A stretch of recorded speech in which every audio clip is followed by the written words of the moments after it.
I'm delighted to welcome Paula Simpson. She's going to be with us. She's delivering a keynote on why beauty is more than skin deep. Welcome, Paula. Thank you. Look forward to being here. So I believe Paula is going to be able to share her screen now. Perfect. And if she can take that into full screen. Yep. Here we go. Is that good, Nathan? It's not shown up quite yet in presenter mode, for me anyway. Okay.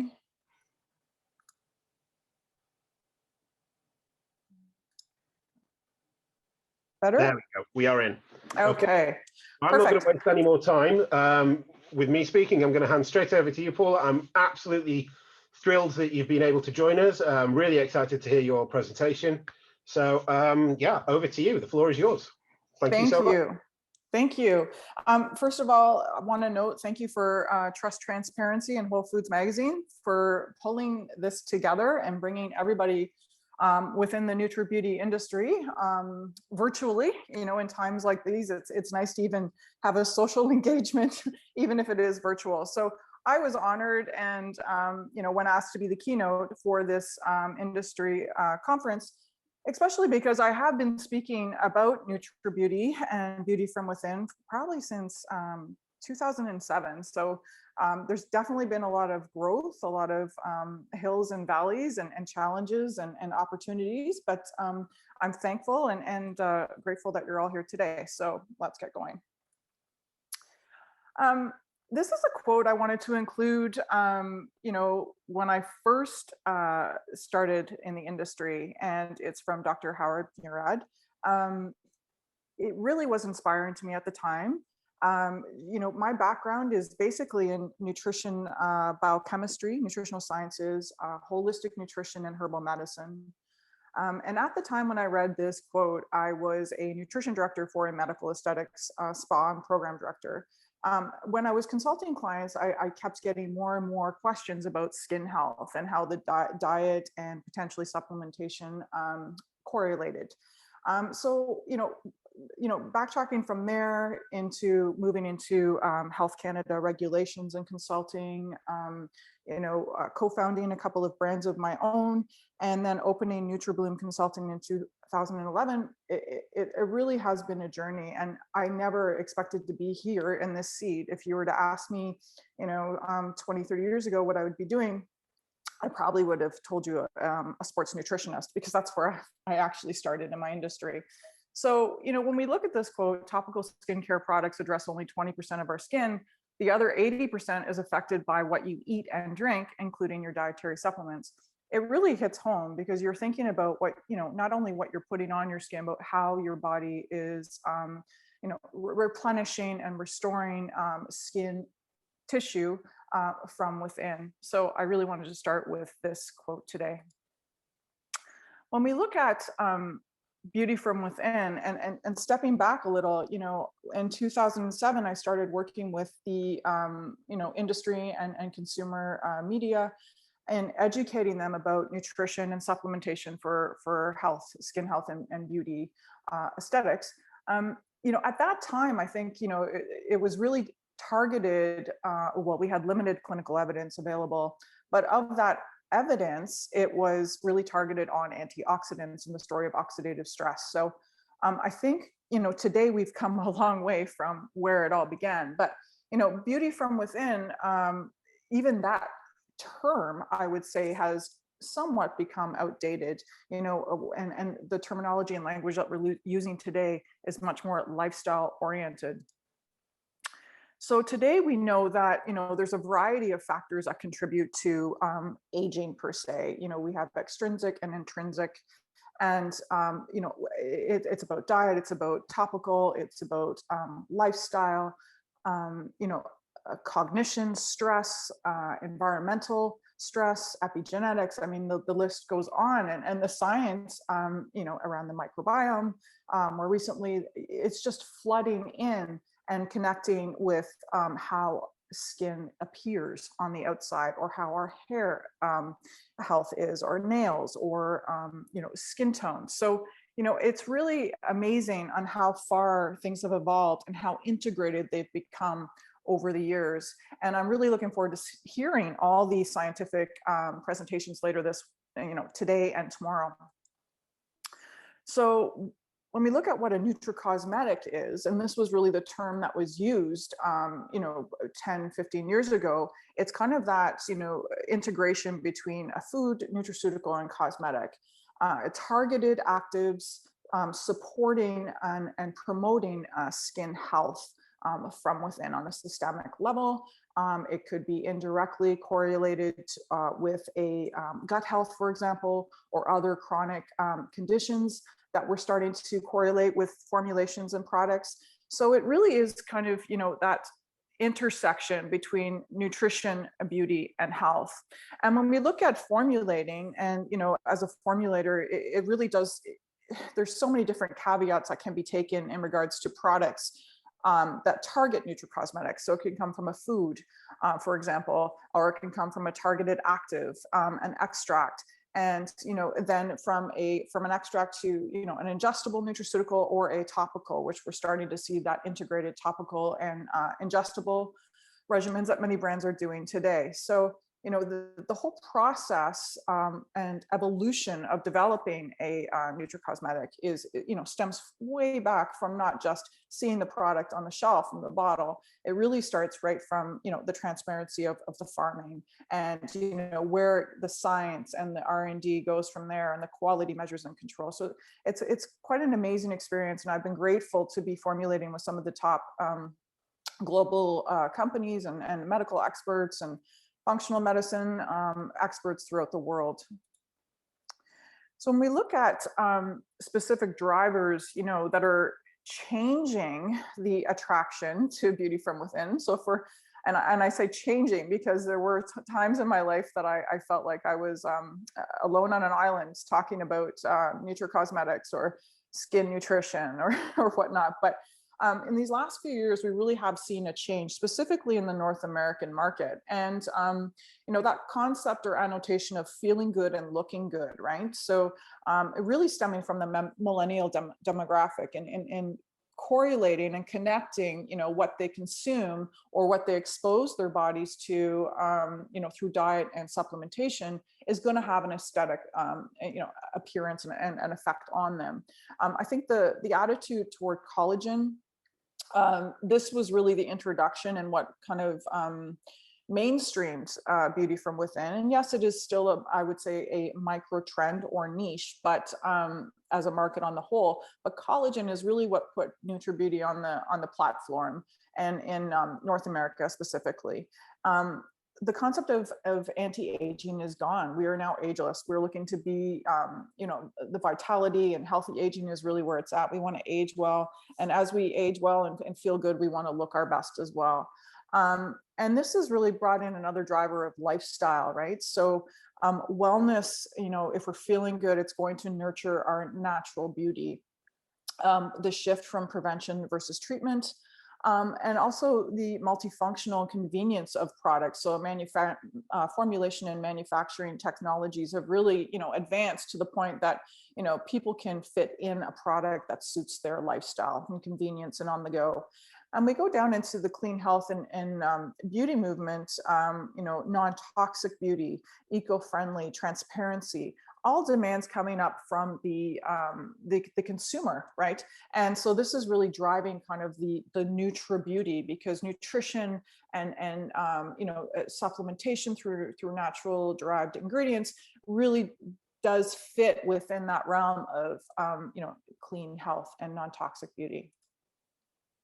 So I did a quick, query on Google and just looking at this past crazy year that we've had, but just in regards to skin supplements and hair supplements, just to see how the language is changing. And, when I look back or think about 10 years ago, I would definitely say that the language is absolutely changing in how we're marketing and messaging and what consumers are looking for in their products in regards to nutri-cosmetics. So, skin health is really, kind of a key driver, specifically in the US. Whereas when I looked globally, collagen, antioxidants, and skin elasticity were kind of highlighted. And when I looked at hair supplements, best hair supplements for preventing hair loss and promoting hair growth were some key kind of queries and drivers. So I thought that was interesting to highlight today as we enter this 2-day conference. A recent article that came out in Global Cosmetics Industry looked at, and this was a survey done by the benchmarking company, where they surveyed over 3,000 females, and the top reasons why they supplemented with a Nutri-Cosmetic or Nutri-Beauty product. 54% said hair growth and health, 47 stronger nails, and 34 clear skin to restore skin health or to firm and support with collagen per se. So I thought this was really interesting that 54% of this survey reported that hair growth and health was a really kind of key driver that would interest them in taking the supplement. When we look at the market analytics from this survey, top beauty concerns were fine lines and wrinkles, anti-aging, hydration. I thought metabolism was quite interesting here. Slimming beauty, body composition and contouring are actually a category of the Nutri-Beauty market. Stress management, which is not surprising at this time, but the correlation between cognition and stress, mental and physical stress, and its effect on breaking down skin collagen, for example, or creating oxidative stress or low-grade chronic inflammation in the body, which is, we know, detrimental not only for our health on the whole, but also attacks skin tissue. Detoxification, sleep quality, and personal care. Purchasing influencers. So what are the intended benefits and what are the ingredients and efficacy? So kind of the top 3 buckets here, would what would influence a consumer to purchase the product. And then from there, we look at the value, price, consumer claims, the brand and reputation, and then clinical validation and where the product is sold. And when I looked at the top ingredients, I thought this was a little interesting. A lot of vitamins and minerals per se, antioxidants, but I mean, that's a broad bucket as we can see, and anti-inflammatory. Another interesting report that came out from Spate, their trends report on anti-aging, and it is more beauty and personal care focused. But what I wanted to highlight here is the language is changing, and specifically, this does directly relate to the Nutri-Beauty market as well. So I would say, when I started talking about it, anti-aging was the term we used, and combating the aging process was really targeted on antioxidants, oxidative stress.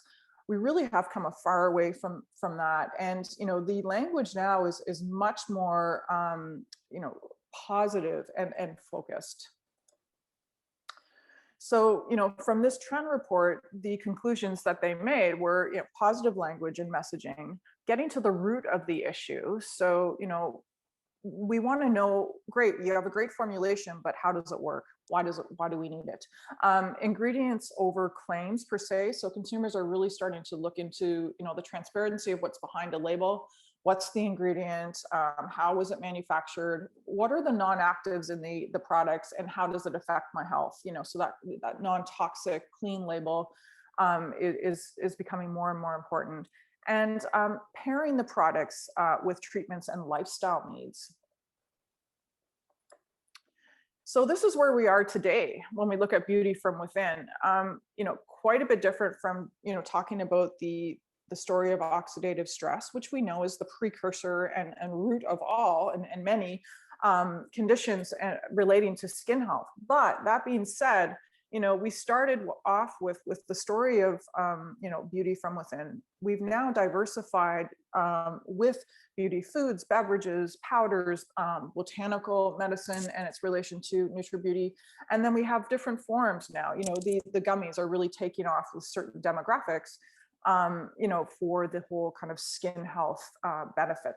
And when we look at direct claims, we're really talking about, for a Nutri-Beauty market, we're talking about overall skin wellness and healthy aging, hair and nails, and contouring or body composition. with that direct claim of Nutri-Beauty products we see today, there is a correlation with the indirect benefits. So people are now looking for products to support mood and stress, for example, but have a direct benefit to their indirect benefit to their skin. Sleep, gut health and the microbiome, vitality or energy, weight management, active lifestyle, correlating with active beauty, beauty detox, environmental or the effect of environmental stressors, both within and topically, and its effect on skin. And then the overall personalization, which is really big and up and coming, specifically in the microbiome. So the light bulb really went off. One, collagen. Why? It gives you somewhat of a tangible effect when you start taking collagen or biotin, for example, for hair, nails. You start to feel, hair and nails getting a little stronger. Collagen offers that same kind of tangible benefit. So I think that real driver in consumer acceptance was because of those visible and wow, my nails are feeling better, my hair feels stronger, my skin is starting to look better, even over that longer term. Because when we ingest something, you really need to see a benefit, over that 4 to 12 week cycle, and it really depends on that person's biochemical individuality, their health status, in order to see the benefit. But collagen really, boosted the benefits earlier, and they were visible. That and the lifestyle focused beauty. So, I want to feel good. I want to live an active lifestyle, but I want to look my best as well. And it's really that integration that put the light bulb off, I think, in the Nutri-Beauty category in North America. And so we are going to be hearing a lot about collagen, and I'm just, as a keynote here, my goal is to really kind of talk about the different caveats and themes within the market that will be discussed in more detail later on. So collagen absolutely moved Nutri-Beauty into mainstream, and this craze does absolutely continue, but I really think that it will be diversifying in the future. And we know the story for collagen. It's a main structural protein. We start to lose it. We can start losing it as early as our 20s. It can be lost more quickly with the lifestyle that we lead, the environmental stressors that we're exposed to, or the toxicity of our diet, for example. But it can also be protected, or the degradation can be slowed down. And this is where the targeted collagen peptide supplements and nutri-cosmetics have really come in. And just an overview of a review that came out, analysis.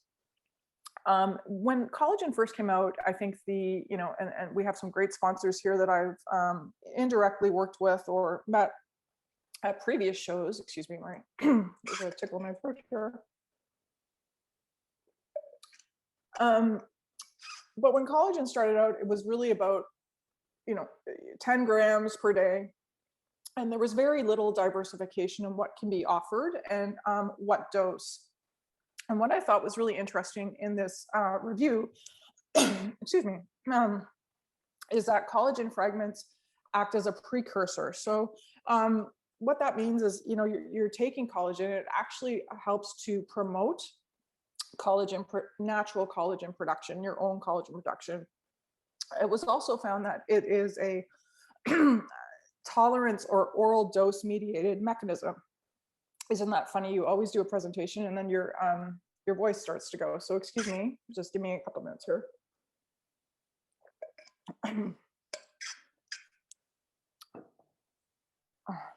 So what this review is saying is that if you take collagen, you may get benefit and bioavailability from that collagen, but it also stimulates your own natural production.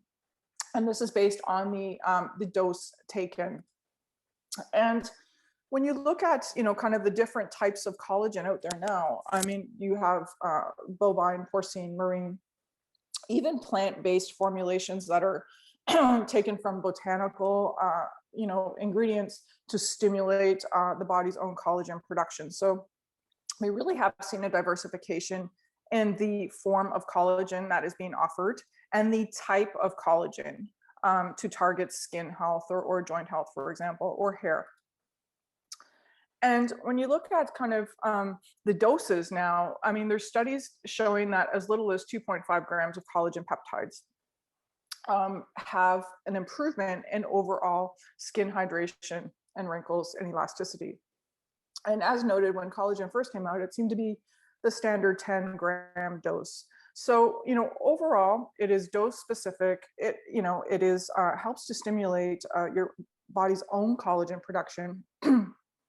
And depending on the form and the biochemical individuality of the person, studies done have shown that there is an improvement in fine lines and wrinkles, texture and smoothness, elasticity, dermal density or volume.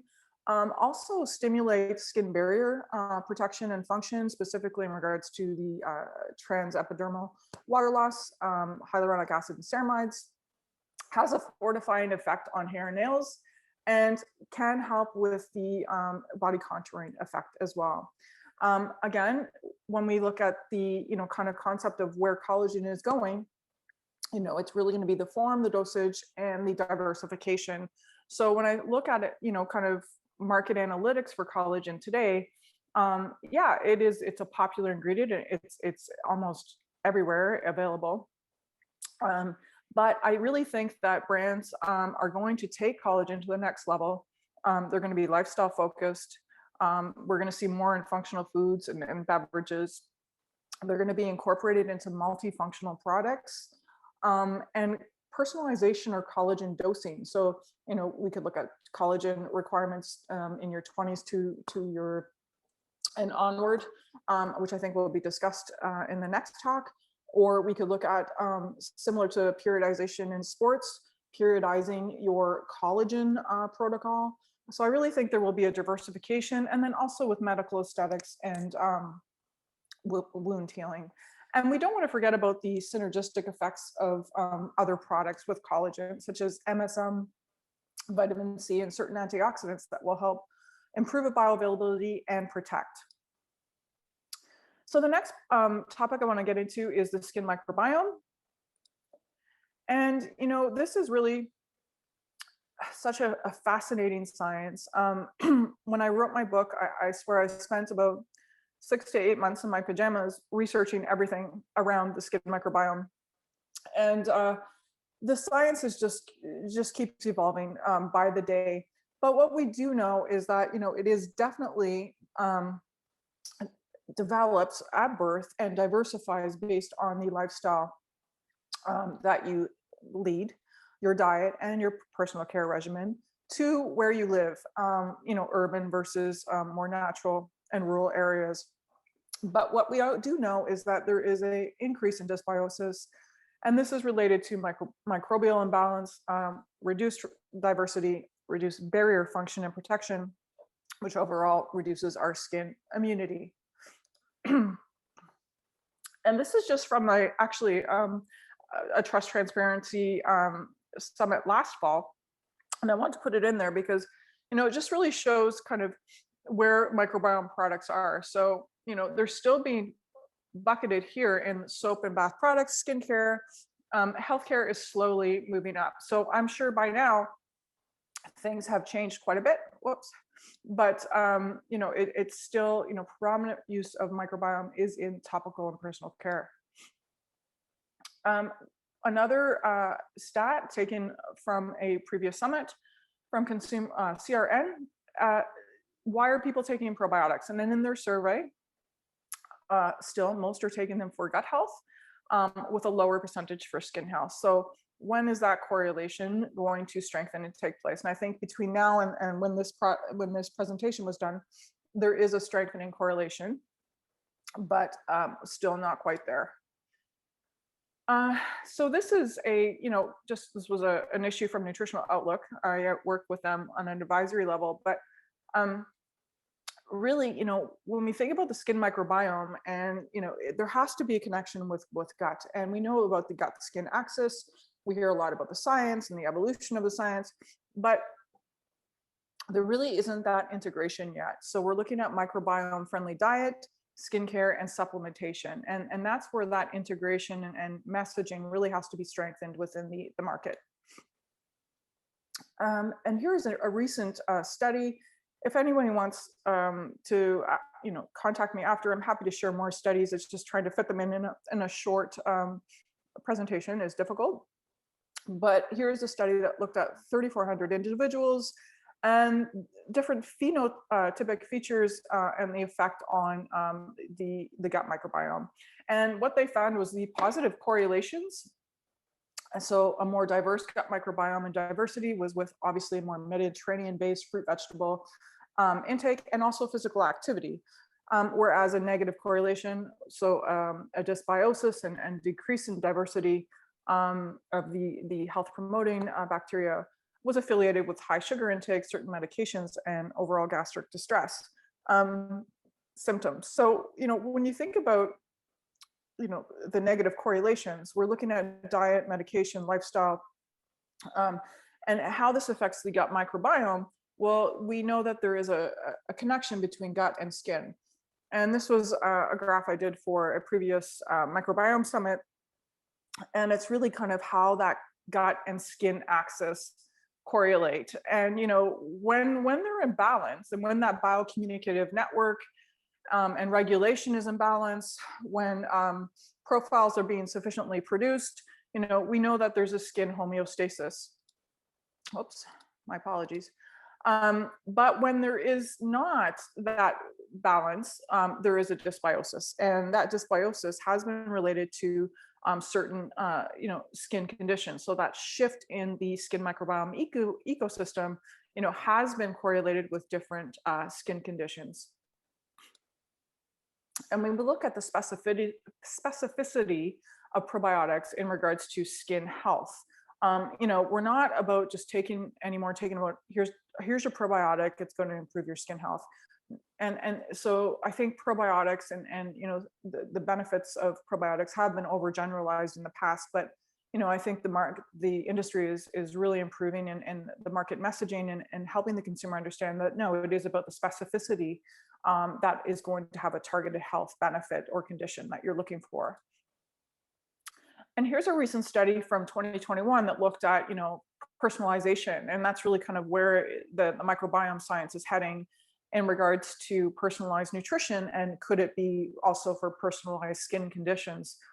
So wanted to highlight this, and it's really it's really kind of the first study to identify diet microbiome correlation and analysis. So quite an interesting one. I encourage you to review. So when I think about the skin microbiome and probiotics, it's really about simplifying the story and making it practical, or relating back to kind of that lifestyle. How is it affecting, how is it going to benefit me? How is it going to, work within my lifestyle effectively? And what do I need to take for my certain skin health goal, for example? And sometimes just breaking down that science or breaking down that scientific barrier is really the key.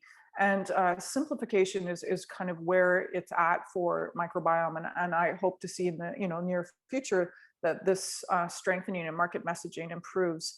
We're not just talking about probiotics anymore. We're talking about prebiotics. We're talking about postbiotics or symbiotic effects. So it just keeps growing and growing and growing. But sometimes I think the science is outpacing the marketing or the messaging. So, looking at from science to market, there has been a lot of ambiguity on claims and regulations. I believe we have a talk coming up on that in the next couple of days. The regulations are changing. They are becoming more specified, more cohesive in regards to global claims as well. And, it's that integrated responsibility of the scientists, the regulators, medical and nutrition industry to product development and marketers to kind of make sure that they're delivering a cohesive message on the benefits of microbiome.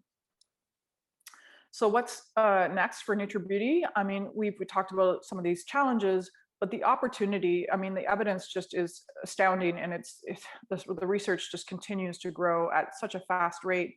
But with that research, we need to target a little bit more on specificity and its correlation to skin condition. And then, from that, we're building into a new platform for personalized nutrition, alternative therapies for chronic skin health. And also, skin microbiome has the opportunity to jump on the skin minimalist or non-toxic beauty trends. With that being said, it is so important to continue with the education as probably the weakest link within this area of science. So the next and final topic, or second final topic, is botanical and superfoods beauty. And we've talked about diet and its effect on skin health for some time, specifically the Mediterranean diet, different fruits and vegetables, for example. But this is a really interesting area when we talk about botanical and superfoods beauty. When we look at different ingredients, kind of the most recent that are trending for me that I see are aronia, which is really has, it's the next level of elderberry, I would say, in regards to its concentration of proanthocyanins, anthocyanins, so many different actives, body composition and blood glucose control, chlorogenic acid, for example. There's been recent research around the leaves extract of aronia and its benefits on skin health. So I really think that this is going to be a unique area coming topic and an ingredient up and coming within the industry. Hydrangea and bergamot are two other interesting recent studies that I've come across specifically for photoaging and a protective effect on collagen, which I think is going to be important. And then, bergamot for wound healing and glycemic control, which I thought was interesting as well. Botanical beauty really took off a couple of years ago, specifically when we started talking about adaptogens and stress. So some of the top performers, I think, in this market are rhodiola, curcumin, holy basil, tremella mushroom, which is a kind of a plant-based source for stimulating hyaluronic acid and skin moisture. Schisandra berry, gotu-kola, which is one of my favorite botanicals to use, aloe vera, and maca. So when we look at kind of where botanical beauty and superfoods is, it's growing, and it's specifically growing within the kind of non-toxic, lifestyle-focused, clean beauty and health trend, but also stress and nootropics and whatnot. So we absolutely have the versatility. We have the ability to use it within lifestyle-focused brands. It's naturally derived, so it works really well with eco-conscious and sustainable. And it's also got the emotional connection, so storytelling and feel-good connection, a lot of history around botanicals, naturally derived and whatnot. Final topic is hair wellness. So hair-focused nutrition and supplementation was probably more recently brought to the market. I'd say in the last 3 years as kind of gone a little more mainstream today. Has become a lot more sophisticated in regards to its formulations and its targeted health benefits. So when we think about how our hair appears, and the health of it, we haven't typically thought about, what we consume and how it affects our overall hair appearance and health. Of course, it's good hair care practices, but it really has a lot to do with, how well nourished your body is, how well your body absorbs and metabolizes those nutrients as well. And here's an interesting article I found, kind of the protective role of nutritional plants containing flavonoids and hair follicle disruption. And what I liked about this is it just kind of gives you a full overview of the precursors to the health of hair. And we have the different cycles of approximately a 4-month cycle for hair growth or maintenance or loss phases. And depending on inflammation in the body, vitamin deficiencies, hormonal fluctuations, and just poor nutrition will have an effect on how well the hair reestablishes itself. So when we look at hair wellness and where we're now, there's so many different. We have specific products for men or women, different ages, different hormonal or life cycle changes. But some of the most common ingredients that we're seeing right now I mean, it really does boil down to high quality protein and some specific targeted amino acids, such as lysine, for example, essential fatty acids, vitamin E, iron, which is, people don't think about, but nutritionally deficient iron diets, there is a loss of hair, iodine, zinc, selenium, right down to the vitamins, collagen peptides, into more botanicals and adaptogen type ingredients. So formulations are really diversifying in the hair wellness market and also the product form. So it's not just about pills anymore. We're seeing them a lot in gummies and different product forms as well. So just to finalize the talk, I just want you to think and listen and observe. Your skin moonlights as a sensory organ that can relay signals of underlying health issues, and it's something I've talked and been behind for many years now, and it's so nice to see that we're finally here today. Thank you.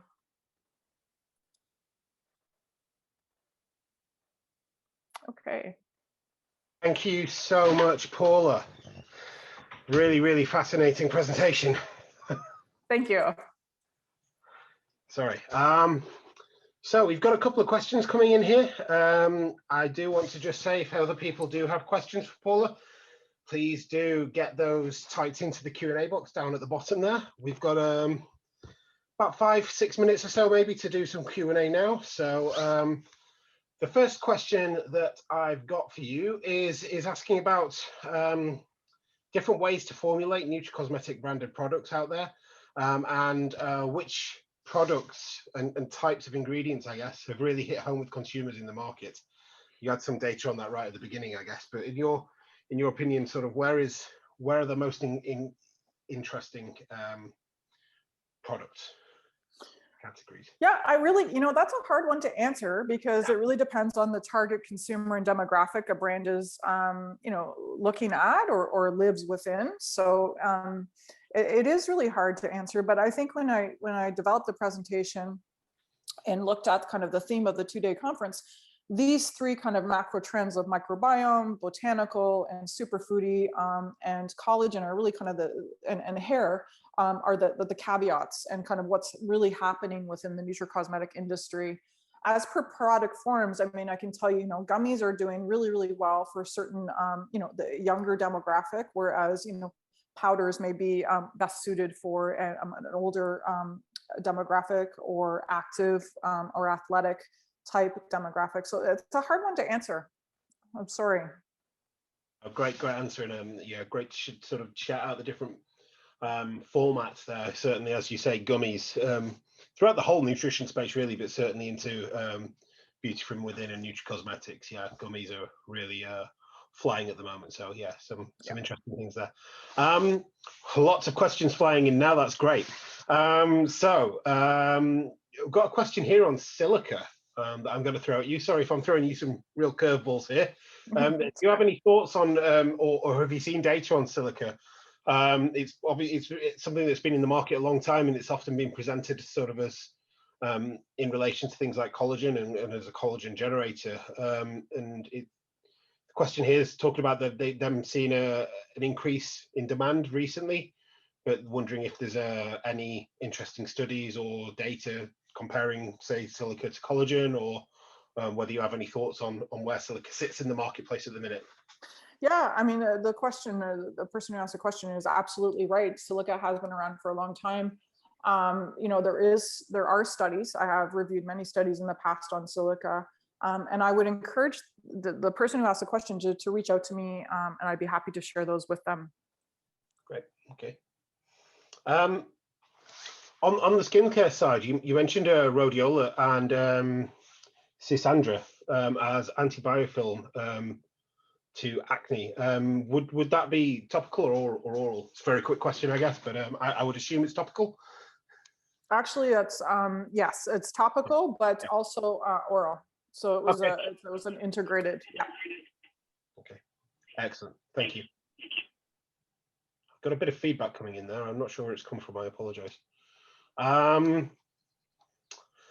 Have you seen any consumer trends shifting towards botanicals instead of, say, the typical vitamin C and D combinations of the past? And do you have any thoughts on things like pomegranate extracts for things like gut and skin health as well? Yes, absolutely. I'm as a specialist or expert in herbal medicine as well. It's exciting to see kind of the botanical front that's happening within the Nutri-Beauty market. And, specifically that's why I mentioned the hydrogenea, because it's, flower, right? So the whole botanical side and medical integrative dermatology side of that is fast growing. Absolutely. But that being said, people do like the comfort of knowing what they're taking. So the superfoodies such as, aronia or a bergamot, as I mentioned, it's a food. So people tend to be a little more inclined on a CPG or mass market branding level for those types of ingredients versus kind of the botanical. Great point, thank you. How do you see the educational tools developing, and are the communication methods and educational tools that you've seen in the market, or that you believe have resonated better with sort of consumers and that have been well used in different sales channels, on say e-commerce and through various in-store retail and things? Are there things that people are doing particularly well in terms of education and communication, or not so well, in your opinion? Yeah, I think that, there's definitely an evolution in personalization, right? So what is in it for me? So the ability for, digital media and AI, databases that certain companies are using are able to personalize kind of the product regimens for people. And I see that a lot in the topical and the personal care sector, starting to more now in the supplement sector. So I really do feel that personalization. And also, we can't ignore social media and the effects of things going viral that way. Okay. We've got an interesting question here asking if you see any legitimacy to the growing demand and huge interest in things like chlorophylls, which has sort of been driven a lot by TikTok users in recent months and over the last year or so, for things like skin clearing effects. Do you see any legitimacy in those sorts of things? Absolutely. I mean, I'm a big believer in that as well, and work a lot with my personal clients and with chlorophyll. I love it. It's a great purifier. And if you're, using different alternative herbs or blood purifying ingredients like that, it is going to have a, kind of a cleansing or, clearing effect in the skin as well. Excellent. Thank you so much. So we've got a minute or so left before, unfortunately, we're going to have to move on. So I'm going to ask you one final question from Rachel, who's asked, where do you expect to see the Nutri-Beauty category, say, 10 years from now? I'm going to throw in 5 years from now as well. So sort of, where do you see things evolving, say, in 5 years, and then in 10 years? What if you, I know people hate doing this sort of crystal ball gazing thing, but if you had to sort of say where you thought things were going? Well, I definitely think it's not going to be a niche market per se. It's going to have its own ownership out there, like sports nutrition, for example. But I think that the personalization and diversification is going to expand. So, targeted skin conditions and health concerns related to outer aesthetic appearance are going to become much more targeted with claims, advanced with formulations, and personalized. Perfect. Thank you so much. My final question, with just 30 seconds to go, is if you sort of had one or two things that you wanted people to make sure they absolutely remembered, your most important take homes from your presentation and our Q&A, what would they be? If people only remember this last 30 seconds that you talked to them. Yeah, I mean, I think for me, sure, I'll do it. Let's do it in 30 seconds. Yeah. I think, from my experience, I would say don't oversimplify. And by that, I mean, a lot of things I've seen in the past is, not a lot of strategy taken into place. Many companies or people seem to think, it's easy to kind of get a brand out there. There's lots of caveats and networks and experts that are needed. And we all know that, being in the industry. So don't maybe, develop a strategy. And also, that being said, on the opposite note, don't overcomplicate it. So people do want to know that there's science and credibility, but there also has to be kind of a practical correlation and relationship for them. So to do tie in that emotional connection. Absolutely great advice. Well, thank you so much